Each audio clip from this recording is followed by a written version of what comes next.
Alors, qu'est-ce qu'on a? Un noyé, et vu l'état, ça doit faire 2 jours. Mais c'est un clown. Oui, il y a un cirque là au village et les enquêteurs sont partis voir. J'ai l'impression que l'artiste a joué son dernier numéro.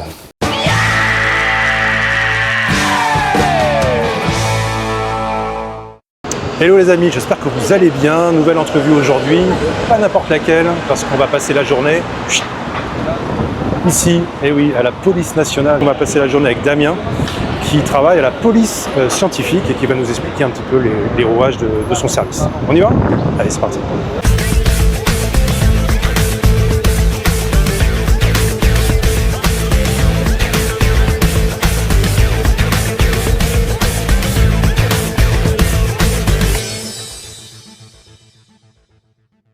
Ça y est, on est à l'intérieur et on est avec Damien. Bonjour Damien, comment ça va? Bonjour Arnaud, ça va bien et toi? Bon alors moi je suis comme un fou. Je suis comme une puce au salon de la moquette, on va dire.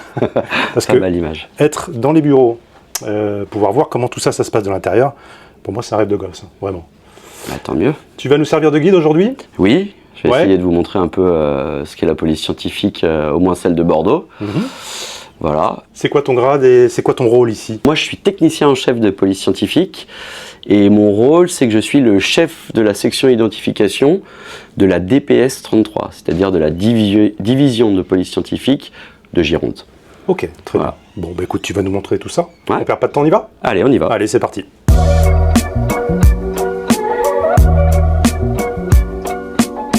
Alors là on est dans l'espace de stockage en fait de la section. C'est là où on va ranger tout le matériel dont on a besoin quand on doit partir sur une scène de crime, enfin une scène délictuelle, une scène d'infraction, peu importe, délictuelle ou criminelle. Donc c'est-à-dire les équipements de protection individuelle, masques, gants, combinaisons, mais aussi tout ce qui va nous permettre de prélever les choses, le sang, les armes, de façon non contaminante. Donc tout ce qu'on voit dans les armoires là, ouais. Donc là on a des grosses valises avec... Alors, dans des grosses valises qu'on appelle des crime lights, c'est-à-dire c'est des lampes avec différentes longueurs d'onde qui vont nous permettre de mettre en évidence, par exemple, des fluides biologiques, les urines, du sperme. Ça va pouvoir aussi mettre en évidence des os, des dents, ou tout élément fluorescent. Par exemple, il y a des fibres qui peuvent fluorescer, qu'on ne voit pas facilement à l'œil nu. Grâce à ça, on les met en évidence, on les prélève. Tout un ensemble de petites choses en fait qui sont mises en évidence à différentes longueurs d'onde. Ok, c'est ce qu'on voit dans les séries, ils mettent les lunettes. Vous mettez aussi les lunettes? Ouais, c'est ce qu'on appelle des lunettes d'arrêt en fait. D'accord. Qui te permettent de mettre en évidence la lumière qui fluoresce par exemple. Sans les lunettes, tu vois rien? Sans les lunettes, tu vas avoir une grosse lumière, mais qui va te cacher l'élément que tu as besoin de mettre en évidence. D'accord, ok. C'est un filtre d'arrêt en fait. Toutes sortes de produits. Voilà, il y a des produits pour mettre le sang en évidence. Il y a ce qui va nous permettre de prélever les résidus de tir sur les mains des victimes, mais aussi des témoins. Qu'est-ce qu'il y a d'autre? Des pinces stériles, des scalpels stériles, des champs stériles qui nous permettent en fait de poser après les objets dessus pour pouvoir prendre des photos, parce qu'on doit tout prendre en photo sur une scène d'infraction. Voilà, de façon à ne pas contaminer en les mettant directement sur le sol, par exemple. En général, j'ai un sac qui contient, que tu vas ouvrir en premier, toutes mes protections, parce que la première des choses qu'on fait quand on arrive sur une scène, c'est qu'on se protège. Oui. Tu vois, on va mettre un masque, les gants, la combinaison, quand c'est enfin, la combinaison. Et puis, j'ai les poudres, la lampe, voilà, ça c'est le tout venant. Et après, j'ai un second sac qui est plus d'ordre biologique, donc lui, que j'ouvre que quand je suis protégé, pour faire mes prélèvements, mettre les objets parce que je prélève dans des contenants stériles, les pinces stériles, etc. Il y a beaucoup d'histoires de pollution de scènes de crime qui ont pu être faites par la police, par les enquêteurs, sans le vouloir, polluer une scène de crime et qui ont pu poser des gros problèmes. Alors beaucoup, en fait ce qui est compliqué c'est qu'on n'a pas vraiment de retour là-dessus. Je pense que quand la police scientifique a été créée, donc au début, on parlait de police à papa, oui, il y avait moins, en fait c'était moins sécurisé les scènes. Oui, tu vois, on voyait les enquêteurs qui fumaient sur scène et tout, mais je te parle de ça il y a des années. Après, on sait que de temps en temps, des OPJ, des officiers de police judiciaire, ont retrouvé facilement leur ADN sur une scène parce que bah, tu vois, ils étaient bons donneurs et que malheureusement, bah, ils parlaient un peu trop près. Ou... Maintenant, est-ce que ça a cassé des affaires? À ma connaissance. À ta connaissance, non. Non, Ok. c'est pas. C'est beaucoup moins qu'on pourrait le croire, parce que justement, on prend beaucoup de précautions, quoi. Ouais, d'accord. Ok, donc ça c'est ton pactage. Ouais, j'en ai. Alors donc, je te disais, quand tu viens sur une scène, j'ai 2 sacs comme ça. Alors chacun a sa méthode. Hein. Il y en a, c'est des mallettes roulantes. Moi, j'aime bien avoir tout sur le dos, avoir les mains libres, parce que donc il y a 2 sacs comme ça, plus le sac photo, Ok. plus potentiellement la mallette des lumières, plus le pied pour faire tes photos. Enfin, on est chargé, surchargé, quoi. Oui, en plus potentiellement tu peux être seul. Et en plus, t'es seul. Enfin, seul, policier scientifique. Oui, police scientifique. Mais quand on fait une affaire criminelle, on a des enquêteurs avec nous, D'accord. des officiers de police judiciaire. Ou du moins tu es seul à porter ton pactage. Ils sont gentils, ils nous aident Ouais, des c'est fois. vrai. Ouais. Non. Mais par contre, quand tu vas sur une scène délictuelle, type cambriolage, la plupart des collègues sont seuls. Ouais. Ils n'ont pas d'enquêteur. Donc si tu es seul vraiment à tout porter, c'est compliqué. C'est compliqué. Ouais. Ok. Et encore que je te parle pas quand tu dois aller au milieu de la forêt ou des fois c'est long. Et donc là, Ouais. j'avais pas un verre pour picoler, j'avais un verre pour qu'on fasse un petit test. Voilà. Explique-nous un petit peu ce que tu vas faire. Pardon, je passe devant. Alors ce que je vais faire, c'est que je vais faire ce qu'on doit faire sur une scène d'infraction, c'est-à-dire il y a des objets, on va essayer de mettre en évidence des traces papillaires, c'est-à-dire les traces laissées par un potentiel auteur avec ses mains. Ok. Donc ça va être, ce qui nous intéresse, c'est surtout le bout des doigts ou la paume des mains, et c'est ce qu'on appelle les traces papillaires. Donc ça peut se faire, comme on le verra plus tard, au laboratoire, en prélevant l'objet avec des analyses physico-chimiques. Mais là, pour la vidéo, on peut aussi le faire par la poudre. Ok. Souvent, en fait, on utilisera la poudre sur une scène quand on ne peut pas prélever l'objet. Je dis n'importe quoi, une porte, par exemple, ou une fenêtre, une vitre. On va plutôt le faire sur la scène. Maintenant, un petit objet comme ça, c'est-à-dire une assiette ou un verre, bon bah ça, vu qu'on peut le prélever, le fait de l'emmener dans le labo, on aura probablement de meilleurs résultats. D'accord. Ok. Quand tu dis papillaire, les mains, les pieds aussi? Alors, dans l'absolu, les pieds aussi. Les Ouais. pieds aussi. Ok. Sauf qu'on n'a pas de base de données des dessous de pied. Ok. Oui, Parce puis qu'on a j'imagine tous que- les chaussures. C'est ça. Bon, alors donc, le verre, je l'ai tenu. Ouais. Ok. L'assiette, c'est toi qui as fait les traces sur l'assiette. C'est toi qui Ouais. as pris l'assiette. Ok. Alors. Qu'est-ce qui se passe? En fait, quand tu tiens un objet, en fait, tes doigts et en fait sur ta peau, tu as des crêtes et des sillons au niveau des doigts et de la paume des mains. Et en fait, tu sécrètes un mélange entre un film gras et un film rempli d'eau, plus des acides aminés, etc. Pas mal d'éléments. Et tout ça, tu le déposes sur les objets que tu touches. Ok. Sans parler de l'ADN. Là, on parle vraiment que tu fais aussi bien l'ADN que ces fameuses traces. Et les différentes choses qu'on peut faire dessus, ça va se lier, par exemple, si j'utilise ma poudre, ça va se lier à l'eau. Mais si je veux retrouver la graisse que tu laisses avec tes doigts, j'utiliserai un autre produit. D'accord. Voilà. Il y a des matières qui sont les super matières où tu es sûr de trouver des super empreintes. Bah, Là, on est dedans. Ouais, là on est dedans. Ouais. Tout ce qui est lisse, c'est vraiment le bonheur. Mmh. Après, dans l'absolu, en théorie, on peut trouver des empreintes sur tout.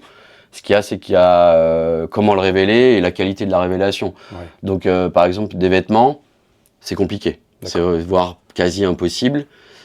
À moins Par d'avoir contre, touché. Ouais, il faudrait. Ou alors une faut un vêtement un peu, tu sais, les trucs tout lisses. Pourquoi pas? Par contre, sur la peau, ça fonctionne plutôt pas mal. Alors, ok, là, tu as tes petites poudres. Ouais, alors là, c'est la particularité que c'est une poudre magnétique. Tu vois, j'utilise un pinceau où elle vient se coller dessus. Ok. Quand j'en ai marre, je l'enlève. Ouais. Et donc, c'est un mélange en fait de limaille de fer et de poudre. Et cette poudre, comme je disais tout à l'heure, elle va essayer de récupérer l'eau, enfin s'accrocher sur les traces quand elles sont chargées en eau. Hein, tu vois. Ah oui, ok. Wow, c'est net. Et en fait, plus les traces sont récentes, plus ça a de chances de fonctionner. Oui, avec le temps, elle se dégrade. Voilà, bah oui, puisque avec le temps, Ça l'eau, elle va sèche. s'évaporer. Ouais, c'est ça. Et donc, du coup, il restera que les autres éléments, et notamment la graisse. Puisque la peau, en fait, c'est un organe qui sécrète, en fait, une substance graisseuse pour se protéger. Voilà. Donc là, on a mis en évidence des traces papillaires de doigts sur l'assiette. Alors là, en plus, c'est le bonheur. L'assiette est blanche, poudre noire, on a un contraste parfait. Donc l'idée derrière, c'est quoi? C'est de prendre en photo chacune des traces avec un test millimétré, comme ça, on va prendre en photo Oui. pour pouvoir calculer le rapport 1, être au bon rapport 1, et puis on va essayer d'envoyer ça dans la base de données pour voir si ça appartient à un individu qui a déjà été signalisé. Et avant ça, on aura prélevé, imaginons que cette assiette elle vient de chez toi. Pour être sûr que c'est pas tes doigts, je vais prendre tes empreintes à toi, je vais comparer et voir si c'est les tiennes, bah tant pis, c'est pas l'auteur, quoi. D'accord. Bon, là, c'était facile sur l'assiette. Ouais, on va essayer sur le On va verre. voir si c'est aussi simple sur le verre. Alors c'est pareil, il y a des bons et des mauvais donneurs. C'est-à-dire que tu as des gens qui vont toucher un objet et ils vont laisser moins de traces, ce qui a l'air d'être ton cas d'ailleurs, que d'autres. Alors c'est valable pour les traces de doigts, mais c'est valable pour l'ADN aussi. D'accord. Oui, on n'est pas tous égaux à ce niveau-là. Non, on n'est pas tous égaux. Ouais. Ok, donc la peau plus ou moins grasse, j'imagine. La peau plus ou moins grasse, qui contient plus ou moins d'acides aminés pour... par exemple, quand tu touches du papier, tu vas déposer des acides aminés. Bah, moi, je suis un très bon donneur d'acides aminés. Pour tout ce qui est gras, pas trop. D'accord. Ça dépend vraiment des gens. Alors, tu vois, là, toi, tu as touché, donc on voit. Oui. Alors, normalement, on devrait utiliser une lampe. On voit que tu as laissé des traces, mais qui sont très, très faibles. Voilà, si on regarde comme ça, on voit quand même que tu as des doigts. Là, tu vois, par exemple, ce doigt-là, cette trace-là, elle est exploitable. Moi, je le vois à l'œil nu. Exploitable, ça veut dire que j'aurai au moins 12 points pour pouvoir potentiellement identifier à qui appartient ce doigt. Ok. Voilà. Bon, t'es pas un très bon donneur. D'accord, je le note. Je le note. Ça peut servir. Ça peut servir. Ça peut servir. Ça, c'est des techniques qui ont évolué avec le temps, parce que ça reste quand même... on voit beaucoup dans les séries des vrais pinceaux avec du poil, etc. Ouais, alors, en fait, ce qu'il faut savoir, c'est que tu as plusieurs types de poudre. Alors, je parle même pas de la couleur. Je parle même pas de la couleur de la poudre, parce que tu vas avoir des poudres fluorescentes qui te permettent, par exemple, quand tu vas révéler sur une surface sombre, si j'utilise une poudre noire, je vais pas le voir. Oui. Donc, avec une poudre fluorescente, ça va plutôt ressortir. Je peux aussi utiliser une poudre blanche, ça existe. Voire une poudre grise qui permet, en fait, de s'adapter un peu à tout. Et après, tu as la poudre magnétique, comme tu l'as vu là, mais tu as aussi la poudre minérale, où là, tu vas utiliser ces fameux pinceaux énormes, ce qui va permettre en fait de l'étaler sur des plus grandes surfaces. D'accord. Parce que se taper une porte entière avec de la poudre magnétique, c'est très long, t'en mets partout, alors que la poudre minérale, qui est plus volatile, elle va s'étaler plus facilement sur une surface plus large. D'accord. Ok. Voilà. Et pour répondre à ta question, oui, quelque part, ces techniques, elles ont évolué, puisque avant, au début de la police scientifique, on était sur la poudre. Après, on a eu aussi des techniques qui permettaient, par exemple, quand un objet avait été touché, mais qu'il y avait de l'eau qui était passée dessus, bah, c'était mort. Après, on a trouvé un produit qui permet aussi, malgré tout, de mettre en évidence des traces de doigts, même après avoir eu un objet mouillé. D'accord. Typiquement, une voiture, tu touches la carrosserie, c'est super bien, mais il pleut. Bah, tu laisses sécher, tu utilises un produit qui s'appelle le SPR, peu importe. Hop, tu arrives à retrouver les traces. Tu peux encore retrouver des traces. D'accord, ok. Et après coup, on a aussi, grâce à certaines innovations ou découvertes comme le cyanoacrylate, c'est une colle, tu sais qu'on utilise les colles super dures, là, super glues, qui va très vite. En modifiant légèrement, en la chauffant, elle fait des fumées blanches qui vont aller se coller sur les traces. Ok. Voilà. D'accord. Donc ça, comme ça, on a, au fur et à mesure, étoffé nos capacités de mise en évidence des traces grâce à des produits chimiques ou physico-chimiques. Bon, bah merci pour cette expérience, c'était super intéressant. Ben, de rien. Et donc du coup, les policiers scientifiques, ils récupèrent ça sur le terrain. Oui. Et nous, notre rôle dans la section d'identification, ça va être, une fois qu'ils nous ont envoyé ces traces de façon numérique, de savoir s'il appartient à quelqu'un qu'on connaît déjà dans la police scientifique ou pas, enfin dans la police. Et pour ça, on va aller voir dans ce fameux fichier. C'est ça. Ok, pour aller comparer et voir si on trouve dans la base. Tout à fait. Ok, bah c'est parfait.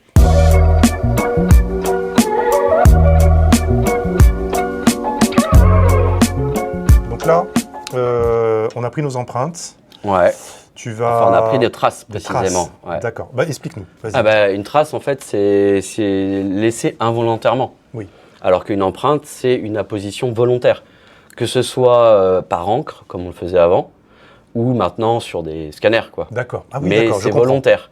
Ok. Et du coup, les empreintes qu'on prend lors des signalisations, demain, tu te fais arrêter parce que tu as volé un truc dans un magasin, tu te fais arrêter, tu vas être conduit au commissariat. On va prendre tes photos, ton portrait, on va prendre ton ADN et on va prendre tes empreintes. D'accord ? Ça, c'est volontaire. Okay. Ça va alimenter ce qu'on appelle le FAED, le fichier automatisé des empreintes digitales. C'est-à-dire, c'est la base de comparaison. Donc sur cette trace, il y a plusieurs choses à faire. On va d'abord lui définir une zone de recherche. On n'est pas obligé de chercher que sur le territoire français. On peut commencer juste par notre région sud-ouest. Ouais. Pourquoi? Parce que souvent, on se dit que quand il y a un cambrioleur, bon, il travaille plutôt dans la zone C'est sud-ouest. plutôt local. Et si jamais on ne le trouve pas dans le local, On ira chercher plus loin. Exactement. La base de données, elle contient quand même presque 7 millions d'individus. 7 millions. Presque, ouais. Donc tu multiplies par 10 pour les doigts, ça fait pas mal. Le but d'un opérateur du FAED, qu'on appelle un traceur, c'est comme ça qu'on nous appelle, le traceur, il va regarder cette trace et il va essayer de placer, tu vois, tous ces petits points rouges, c'est ce qu'on appelle des minuties. C'est-à-dire il va matérialiser les points caractéristiques de la trace. D'accord. D'accord? Donc la première des choses qu'il va faire aussi, c'est de dire, bah tiens, cette trace, est-ce que c'est un doigt ou une paume de main?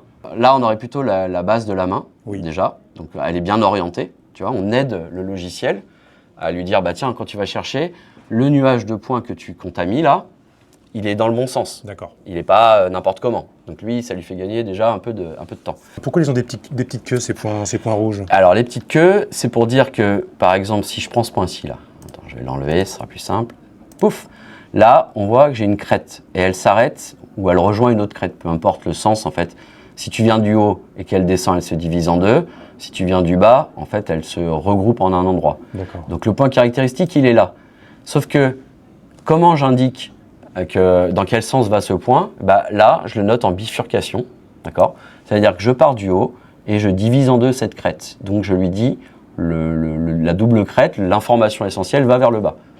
Qu'est-ce qui te permet de dire, je prends cette crête plutôt que celle d'à côté?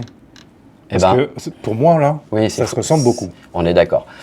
Mais après, bah, il y a le travail, hein, au bout d'un moment, tu commences à voir. Après, on a aussi, tu vois, on peut obscurcir, enfin, gagner du contraste pour avoir une meilleure lisibilité. On a même des petits systèmes, tu vois, pour encore améliorer. En gros, ici, on a un travail de retouche visuelle possible. D'accord. Ok. Et donc, on sait que ce qu'on voit en noir, ça c'est la norme, c'est les crêtes. Ce qu'on voit en blanc, c'est les sillons. Donc, je suis ma crête, tu vois, et elle continue, pas de souci. Si je prends cette crête-là, regarde, elle arrive et paf, ici elle s'arrête. Donc, le point, il est là. Ok. Je note tout ce qui est point caractéristique des crêtes. Pour une empreinte qui est propre, ouais. Combien de temps ça te prend? Ah, si elle est vraiment propre, ça peut me prendre 2 minutes, 3 minutes. Ah oui, pas plus. Non. Ok, donc ça va très très vite. Sur un doigt comme ça, là, tu vas avoir entre, s'il est parfait, là, si c'est une empreinte en fait, tu vas avoir entre 60, 80, 90 points. D'accord. Sur une paume de main, ça peut aller de 1500 à 2000 points. Et nous, il nous en suffit de 12 pour dire qu'on peut travailler dessus. Pour envoyer, chercher le fichier. Exactement. Okay. Donc, une fois que j'ai fait ça, là, j'ai fait mon codage, j'envoie travailler cette trace contre la base de données. Okay. Donc, je fais la comparaison. Si je fais une affaire délictuelle, je lui demande de me remonter les 25 meilleurs candidats. D'accord. Si je fais une affaire criminelle, je lui demande les 100 meilleurs. Sur la gauche, c'est la trace que je lui demande de comparer. Oui. Sur la droite, c'est le numéro 1. Donc, tu vois, il lui a donné un score. Bon, Attends, alors je peux te couper. Là, il a déjà trouvé quelque chose. Alors, en fait, c'est pas qu'il a... il a remonté 25 candidats potentiels. Okay. Pour lui, cette trace-là peut appartenir à ses yeux. Et c'est pour ça que nous, on intervient là. Parmi les 25 candidats qu'il nous propose. C'est très rapide. Alors, ça dépend.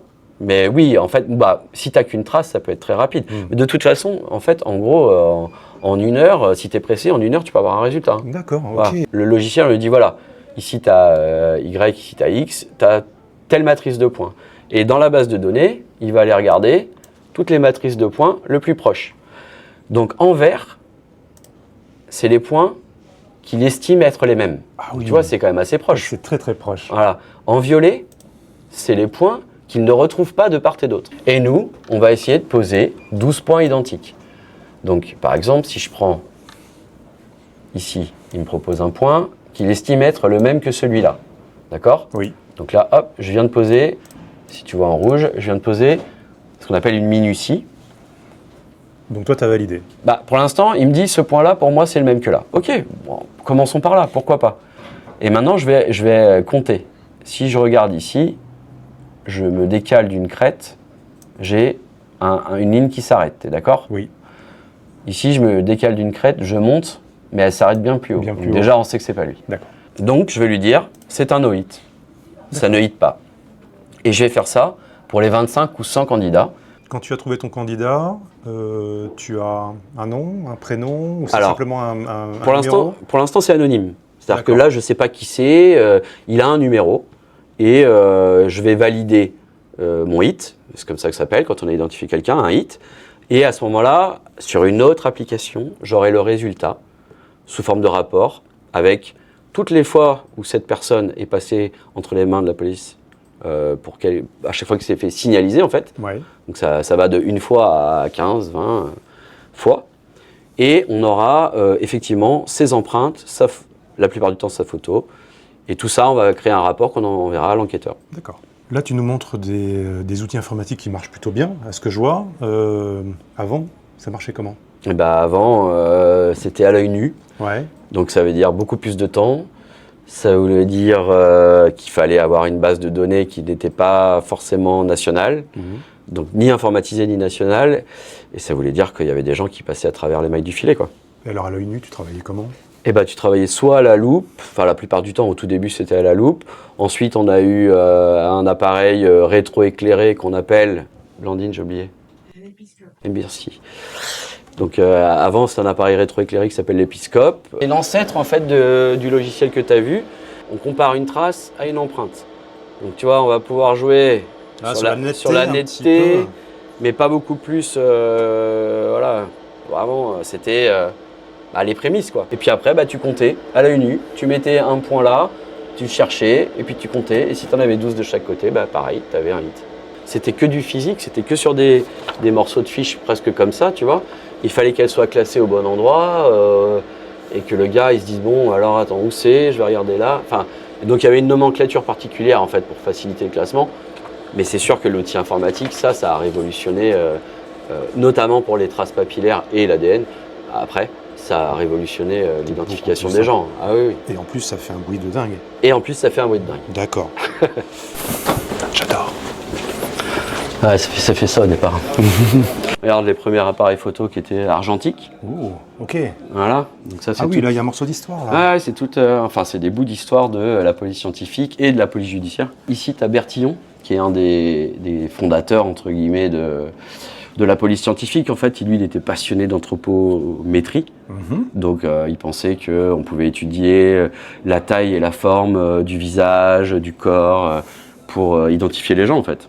Donc, c'était son dada et il a lancé ça. Et après, avec le temps, on a approfondi ses recherches, mais il a mis des bases solides, quoi. Tout à l'heure, on parlait des empreintes, mais il y a aussi la forme des oreilles qui sont spécifiques à chaque individu. Même si, en fait, en France, on n'utilise pas, ou très, très, très peu. Voilà, mais ça, c'est les bases, en fait, de ce qu'a apporté Bertillon, quoi.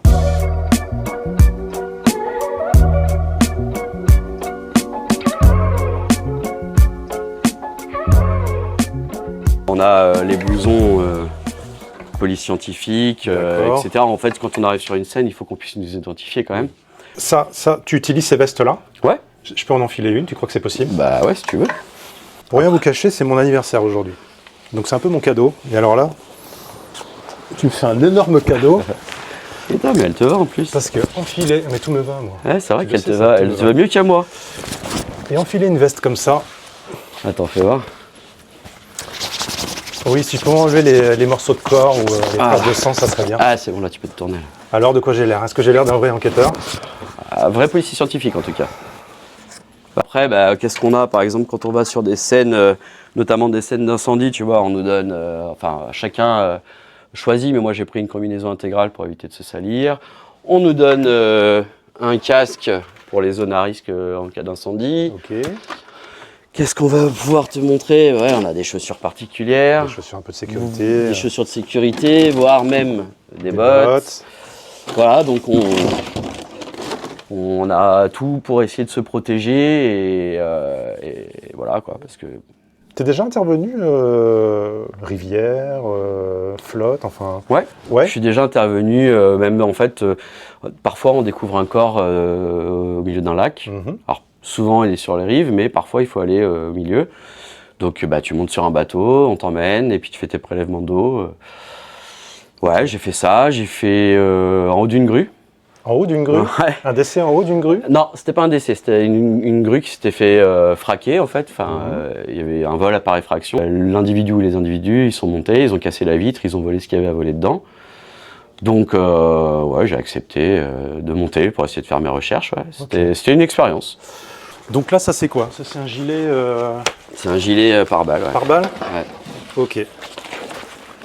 Vas-y. Ça pèse son poids, j'imagine? Oh, ça va. Ça va? Ouais. Dès qu'on sort, on a obligation par sécurité, c'est dans notre... De s'harnacher. Voilà. De se protéger. Alors ça, je savais pas. De s'identifier. On a un numéro spécifique à nous. Ok. Et de s'identifier aussi derrière en tant que police scientifique. Ok, donc ça c'est un gilet pare-balles. Ouais, c'est un gilet Je voyais pare-balles. ça, c'est quand même... Alors, c'est encombrant, mais ça te protège des petits calibres, Des j'imagine. petits calibres, ouais. Ouais. Des petits calibres. Et puis, bah, ça te protège dépend en de la fait les organes vitaux du mieux que c'est possible, en dehors D'accord. de la tête évidemment. Ok. Et ouais, faut s'habituer. C'est juste que ça tient bien chaud. Ouais. Après, celui-ci, il est particulier parce que c'est ce qu'on appelle la veste tactique modulaire. Le gilet pare-balles, il est un peu différent, mais c'est juste que là, c'est pratique. Tu peux mettre plein de trucs, tu vois, des poches, et c'est toujours utile. Nous qui avons toujours les mains occupées. Voilà. Ok, alors merci. Ça c'est Ah, encore un super kiffe, cadeau. hein, Ah ça bah là, kiffe, je kiffe. ça. Allez, on y va. Yes. Ok. Bon, tu travailles pas tout seul ici? Non, comme je te disais, on est dans un service de niveau 3 composé de 3 sections. D'ailleurs, on arrive à la section intervention et on a de la chance, on a la chef en ce moment, Céline. Bonjour qui est là. Céline. Donc Bonjour. je vais te laisser entre ses mains si elle a accepté de répondre à quelques questions. Alors, vous travaillez avec Damien? Oui. Vous ne travaillez pas dans la même section, à ce que j'ai compris. Non. Est-ce que vous pouvez nous expliquer un petit peu votre rôle ici à la police scientifique? Alors, on est dans le même service avec Damien, mais moi je suis à la tête de la section intervention niveau 3. Donc je suis avec mon équipe sur le terrain, avec les enquêteurs, pour les aider à récolter un maximum d'indices sur la scène de crime. C'est vraiment une section de terrain. Alors on a aussi une partie bureau, hein, évidemment. On passe à peu près moitié de temps sur le terrain, moitié de temps à l'ordinateur, parce que tout ce qu'on va faire sur une scène, on va devoir l'écrire. Donc on a des rapports ensuite à rédiger avec des photos légendées, etc. Donc nous, on est un service qu'on appelle de niveau 3, c'est-à-dire qu'on va pouvoir traiter des scènes, les scènes les plus graves, voilà, jusqu'aux scènes d'attentat, donc des scènes criminelles, du délictuel grave, en gros tout ce qui est atteinte aux personnes. Donc ça va du vol-violence, au braquage, au viol, au crime évidemment. Donc ce que Damien disait tout à l'heure, c'est les techniques spéciales dont on dispose et pour lesquelles on est formé. Par exemple, il y en a une qu'on voit pas mal à la télé qui s'appelle le Blue Star, qui est en fait un produit chimique, un révélateur de sang effacé. Aujourd'hui, la police scientifique est quand même plus connue qu'il y a quelques années. On voit à la télé qu'on peut faire des crimes et puis tout nettoyer et que ça se voit pas.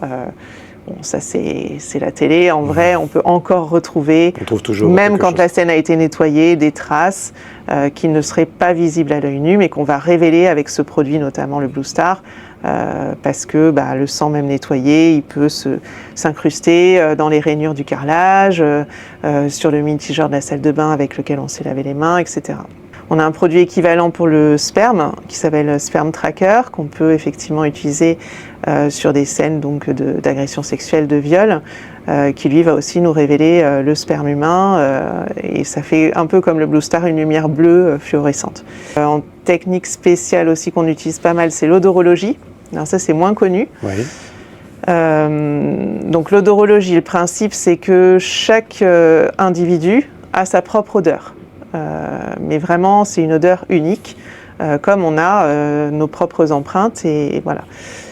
Donc c'est une technique identifiante comme pour les empreintes et en fait le chien est capable, alors ça ne marche que en comparaison, on n'a pas un fichier d'odeur humaine comme on a un fichier d'empreinte digitale, mais le chien va être capable de dire si l'odeur que moi j'ai prélevée sur ma scène, sur le fauteuil du bureau, sur l'assise de la voiture, elle est la même que l'odeur du suspect qu'on a en garde à vue. On arrive à conserver les odeurs.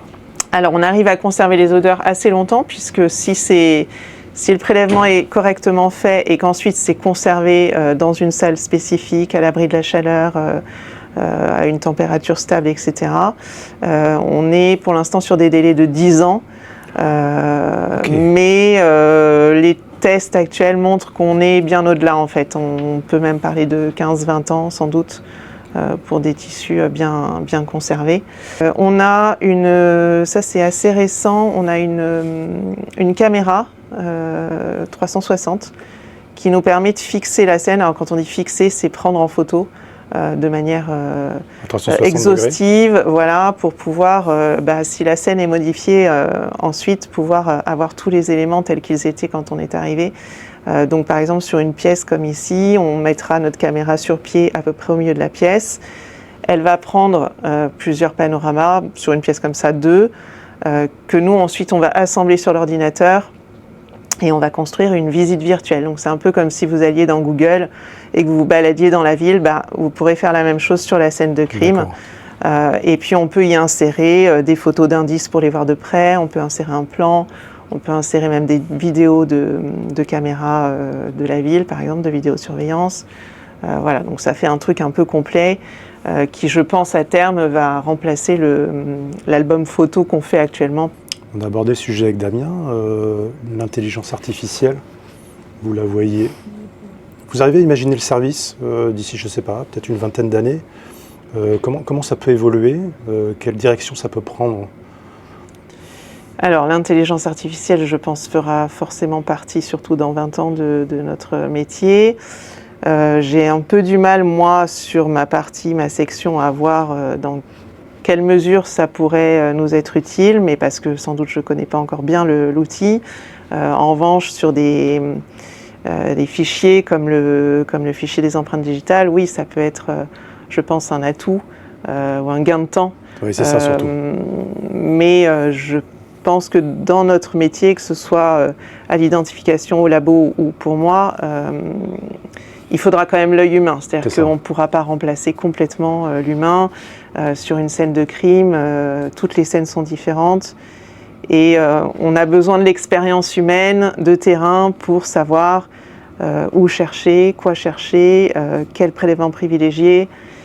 Et je pense que ce sera la limite ici de l'apport de l'IA, même si tant mieux si ça peut nous aider sur certaines choses, oui, sur des tâches administratives. Voilà, c'est ça, sur l'informatique surtout. Évidemment que ça va évoluer, certainement, oui. Merci d'avoir accepté de répondre à nos questions. À bientôt. À bientôt. Ok, donc là, tu vas nous montrer une autre partie de ton activité, les portraits robots. C'est ça. C'est ça? Ouais. C'est toi qui mènes les interrogatoires? L'interrogatoire, c'est un terme trop fort, mais oui, en fait, il y a une méthodologie pour élaborer un portrait robot. Et en plus, il faut avoir un logiciel. En l'occurrence, là, c'est un logiciel qui nous a été doté récemment. C'est-à-dire, c'est un nouveau logiciel qui coûte assez cher d'ailleurs.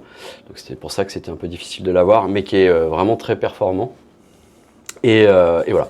Et donc, un portrait robot, la victime, en fait, on demande déjà ce qui est au moins 24-48 heures de passé, oui, pour que ça s'intègre dans son cerveau. Voilà, c'est d'après des études, c'est le temps qu'il faut. Ah, c'est plus facile que si c'est à chaud. Voilà, au contraire. Ça peut être déformé. Voilà, tout à fait. Il ne faut pas le faire à chaud. A priori, il faut qu'elle ait eu le temps de son cerveau de manière inconsciente et emmagasiner des images du traumatisme, en fait, enfin de la personne qui lui a fait subir ce traumatisme. Donc c'est pour ça qu'en fait, on attend au moins 24 heures. 48, c'est parfait. Oui. Ça, c'est la première des choses. Et pendant ce laps de temps, il ne faut pas qu'elle ait eu des images, qu'on lui propose des images pour identifier quelqu'un, qu'on appelle un tapissage souvent. Voilà. Il faut éviter tout ça pour ne pas parasiter un peu sa mémoire. D'accord. Donc ça, c'est la première des choses. Ensuite, cette personne, on va la faire venir au commissariat ou on va aller chez elle. Tout dépend de son état et physique et mental. Parce que parfois, certaines personnes, tu vois, dans le cadre de viol, c'est compliqué, elles ne veulent plus sortir. Donc il faut essayer de la mettre en confiance. Là, ça se fait donc dans un environnement neutre. Il ne faut pas qu'elle soit parasitée par des images, notamment des portraits. C'est pour ça que la pièce est vide. Et c'est pour ça qu'on le fait dans une pièce au calme, une pièce vide. Voilà. Et avant de démarrer un portrait robot au sens tout de suite sur le logiciel pour construire le visage de la personne, on doit utiliser, donc ça c'est pareil, c'est un protocole. Il y a un texte qui s'appelle le protocole de passation de l'entretien cognitif adapté à l'élaboration du portrait robot. Très bien. Et en fait, c'est plusieurs feuilles à lire à la personne. Alors c'est simple, hein. Tu vois, par exemple, si je te lis la première phrase. « Tout d'abord, je vous remercie d'avoir accepté de nous aider à réaliser le portrait robot de l'individu que nous recherchons, etc. etc. » Donc j'ai plusieurs pages, on lit ça doucement. Et en fait, c'est, encore une fois, ça provient d'études sur ce sujet-là. C'est censé en fait raviver dans sa mémoire. On va la faire revivre un peu des passages en parlant d'odeur, de lumière, de ce qu'elle est en train de faire. Ça lui permet en fait de remonter à la surface de son cerveau ce traumatisme et les images qui vont avec. Ok, que ce soit plus apte à Voilà. pouvoir répondre correctement. Exactement. Donc on va lire ça, on ne l'interrompt pas, on l'aide, on la guide, mais jamais on l'influence, on prend des notes. Et une fois qu'on a terminé cet entretien, en fait, à ce moment-là, on va pouvoir passer sur le logiciel. Ok. Le logiciel qu'on a devant nous. Donc si tu veux, on peut essayer de créer un portrait robot. Alors il y a plusieurs méthodes. Il y a la méthode holistique où en fait on part de généralité, la forme du visage général, et on va aller en affinant, ou alors on peut aussi très bien partir d'un visage basique, mais la personne va me dire je me souviens, elle avait un nez énorme et une cicatrice sur le front. Bon, comme ça, tant qu'elle est concentrée là-dessus, ça va être compliqué de voir autre chose, donc on va commencer par ça, et puis on affinera autour. Donc on va lancer, d'accord ? Donc cette méthode-là, elle te dit, voilà, là j'ai une silhouette de la forme du crâne. Tu vois, donc on est plus ici en ovale, aminci en bas. Là, c'est plus avec le bas du crâne un peu écrasé. Est-ce qu'il y a quelque chose qui t'évoque, qui pourrait te faire penser à cette personne ou pas ? Alors évidemment, là, c'est un peu tronqué, je t'ai pas ravivé ta mémoire, etc. hein. Oui, tout à fait, j'essaie de penser à un personnage. Et si jamais il n'y a rien qui correspond, on saute, c'est pas grave. Celui-là me paraît pas mal. Okay. C'est difficile, hein. C'est très difficile. C'est plus difficile pour toi que pour moi, en fait. Oui. Hein. Et moi, j'ai fait des essais pour m'entraîner avec ce logiciel. Donc, je pensais à des gens que je vois tous les jours. Et en fait, le résultat n'est pas terrible. Parce qu'encore une fois, tu vois, on n'a pas subi de traumatisme qui fait que tu graves dans ton esprit des choses. Voilà, d'accord. Alors là, c'est la forme du nez. Donc, en fait, de façon générale, tu vois, il y a plutôt du nez fin ou du nez épaté, avec des narines dont tu vois apparentes, entre guillemets, ou au contraire, on les voit pas trop, quoi. Je partirais par quelque chose d'un peu commun, comme ça, le premier.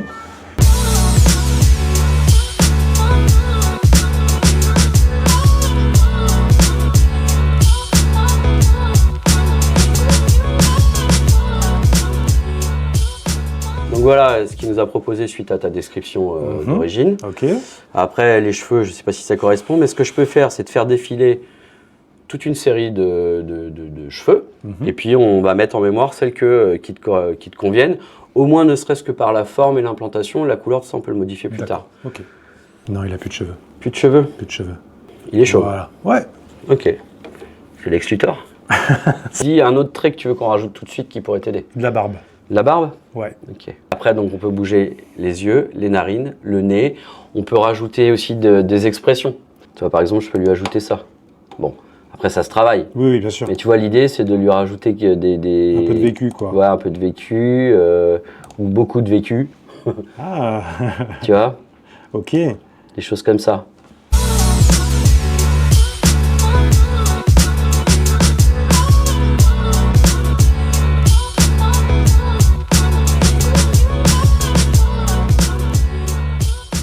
Là, en fait, on va faire ce qu'on appelle donc l'image super réaliste. Et l'idée, c'est d'avoir un truc qui ressemble à du vrai. Parce qu'il y a une époque, portrait robot, tu sais, on en a tous vu à la télé, ça faisait androgyne, sans âge. Maintenant, grâce à ça, c'est quand même un peu mieux. Et surtout, en fait, ce portrait robot, on va pouvoir le passer dans une application qui s'appelle le TAJ, Traitement des antécédents judiciaires. Et il va prendre ton portrait robot et il va voir s'il y a une photo de quelqu'un qui a déjà été spécialisé, qui connaît. Une analyse. Voilà. D'accord, ok. Et on a eu des résultats où ça sortait des gens. Ok. Et alors, tu m'amènes à une autre question. Ouais. Au tout départ et pendant des années, c'était du dessin. Oui. Est-ce qu'il y a encore ? Oui, il y a encore certaines personnes, alors surtout du côté des gendarmes, il y a encore des dessinateurs qui le font à la main. Qui le font à la main ? Ouais. Mais là, je pense qu'il faut avoir un talent c'est ça. qui ne s'apprend pas, quoi. Il est beaucoup plus beau ici qu'en vrai, je trouve. Ouais. C'est vrai mais par contre, il est moins impressionnant. Par contre, il est moins impressionnant parce qu'on n'a pas fait le corps. Parce que pour ceux qui suivent la chaîne, je pense que vous avez reconnu un peu le personnage. Alors, c'est très compliqué. L'intéressé me dira ce qu'il en pense.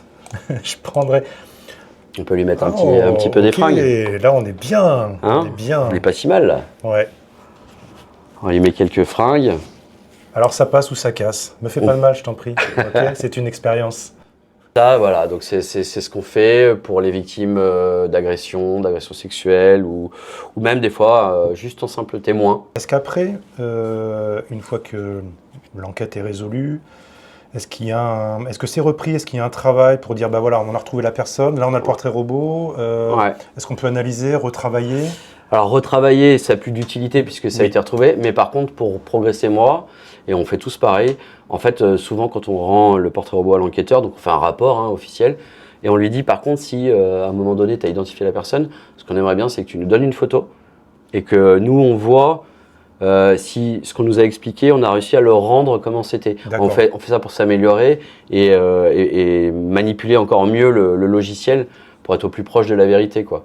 Okay. Je trouve que le résultat, tu vois, il y a quand même une vraie plus-value par rapport à une époque, je trouve. Oui, et puis c'est vrai qu'on voit beaucoup ça à la télé. Et là, voir vraiment comment ça fonctionne, ce à quoi vous avez accès, ce que vous pouvez changer, pas changer, voir ce que ça donne en termes de réalisme. Ouais, et puis là, t'as vraiment rien vu, parce que je te dis, on va pouvoir travailler des expressions, la forme de tout, bouger, enfin voilà, c'est assez pratique et assez bien fait. Ouais.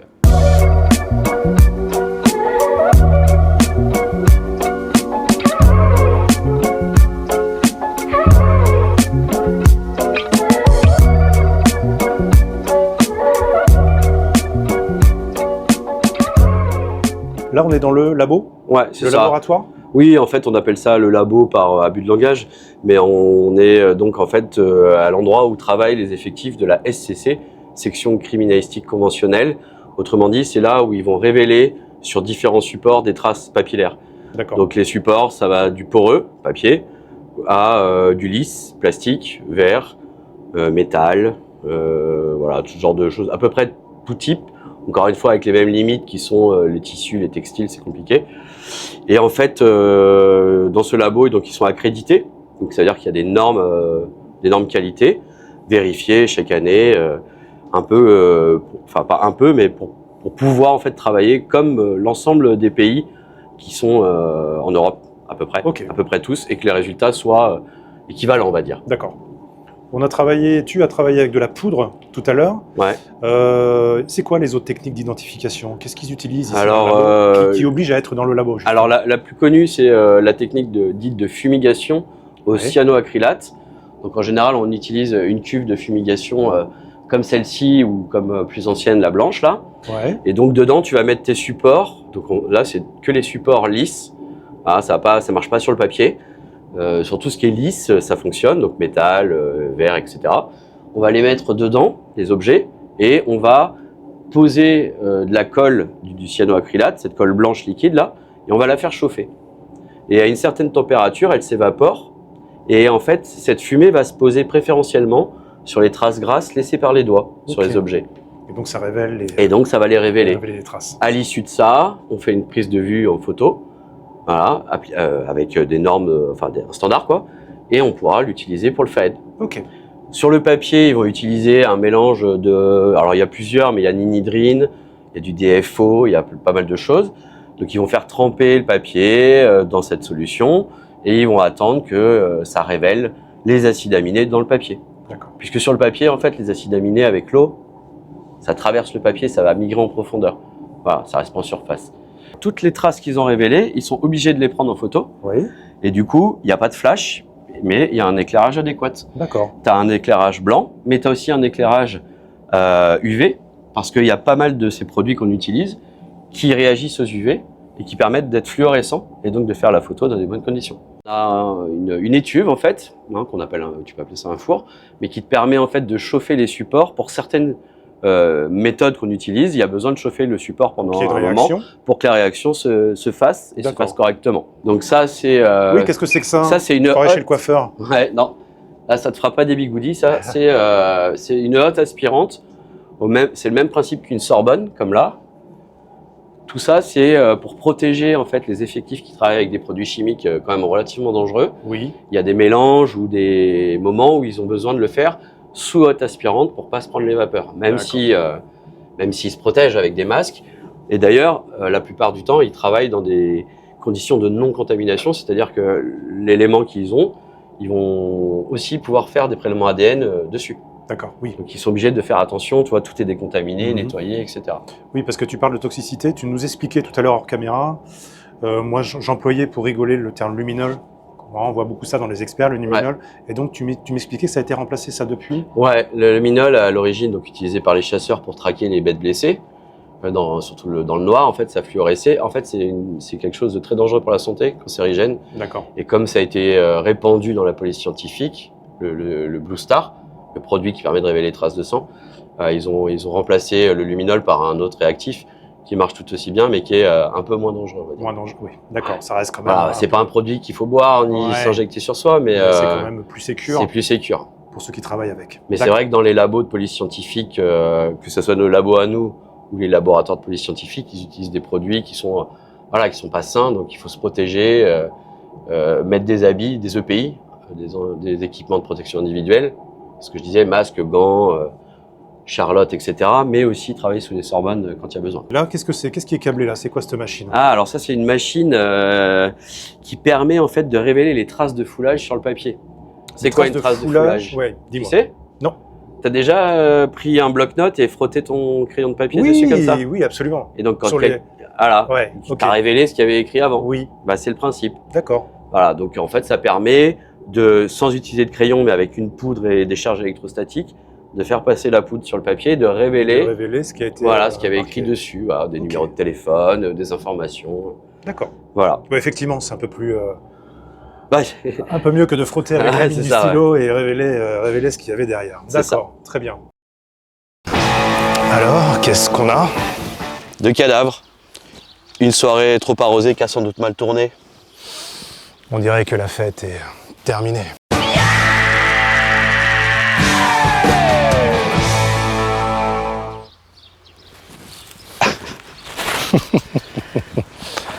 Bon Damien, on va clore cette immersion non pas dans tes bureaux, mais dans les miens un peu. Voilà.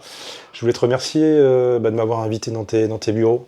Bah, avec plaisir. C'était un vrai plaisir. Je voulais remercier tous ceux qui ont rendu ça possible, d'avoir permis à une petite chaîne comme la mienne de rentrer dans les bureaux de police. Je sais que c'est un privilège, donc merci beaucoup. Avec plaisir. On va se retrouver très très vite dans ces mêmes fauteuils pour en apprendre un peu plus sur toi, tes expériences, etc. Ouais, ok. Donc restez branchés, on se retrouve très très vite avec Damien. À bientôt.